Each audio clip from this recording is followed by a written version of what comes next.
All right, so moving on with selection tools, let me just point out one more thing with most of the selection tools. Let's look at the menu bar up at the top.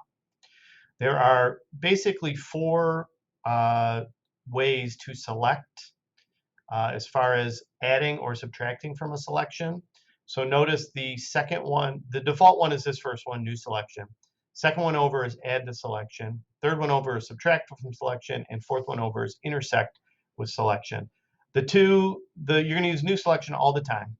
But then add and subtract you might want to use depending on how long it took you to do a selection. So let's say, for example, I was trying to select this building, and I realized when I looked at it that I didn't quite get all the way to the edge. Now, this is a pretty simple selection, so it wouldn't be a big deal to just redo this. But all I would have to do if it was something that was going to be time consuming, because sometimes you'll see in a minute, some selection tools take a little bit longer.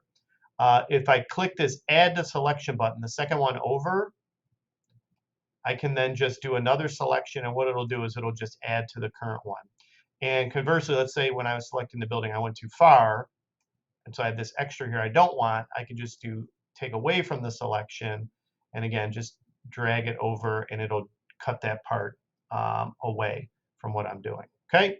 So now let's talk about this middle one right here. You have three tools here, and by far the one you'll use most often is the lasso tool. So the lasso tool is a great tool to use when you do need to add to a selection, like you just missed something little. The lasso tool is literally, you just can add to these. The lasso tool can be used on its own, but you have to have a really steady hand with it. But I could just select this light if I wanted to, and then do something with it. And move it to another image, whatever it might be. So it's kind of a freehand drawing one. Again, you have to have a really steady hand with this. And then the magnetic lasso and the polygonal lasso, you're not going to use them too much because there's a much better selection tool to use. But basically the way they work, the magnetic lasso, I'll start with that one. Basically what it does is you click, and as you move your mouse, you can kind of keep clicking. And what's going to happen is the lasso is going to evaluate the pixels and try to stay on the same colored pixels that you are selecting. So you can see how it's kind of jumping to the edge of his head here. It's not the greatest tool, to be honest with you, but sometimes for a quick and dirty selection, when you don't have to worry about being real precise, it's fine. And then when you get to the last point, if you just double click, it'll connect everything, and there's my selection right there. And then notice I missed a little bit of his ear right here. So that's where I could go in with the lasso and be on the add to selection, and I could just sort of grab that ear right there, and it'll add to it right there, okay? And then the last one here, the polygonal lasso is basically you click, you click, you click, and it's just going to draw straight lines around it. So doing this around the face here would not be very good, and then when you double click, it does that. But I don't think you'll use those two very much at all. Okay, then the third and final one, you have the magic wand tool. The magic wand will try to select pixels in an image that are pretty much the same. So if I wanted to get rid of this white background and I clicked here, you get an idea. Let me just go ahead and hit delete right there. So you can see that it got rid of all the stuff that's white. The problem with the lasso is there's kind of shadow here, so it's not quite in the same color range. So it doesn't pick it. That's where you can mess around with the tolerance.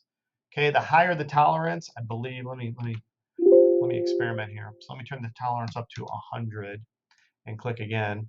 So yeah, the higher the tolerance, it's going to select more colors that are close, where if the tolerance is really low, I'm just undoing that. If the tolerance is lower, let me make the tolerance like 5, it's really only going to select things that really, really match the color. Okay, but again, the magic wand's okay. But the star of this one is the quick selection tool. And in fact, I'm not even going to start explaining the quick selection in this one because it's going to be its own video, because it's by far what you're going to use the most. And it's really important that you understand how to use it.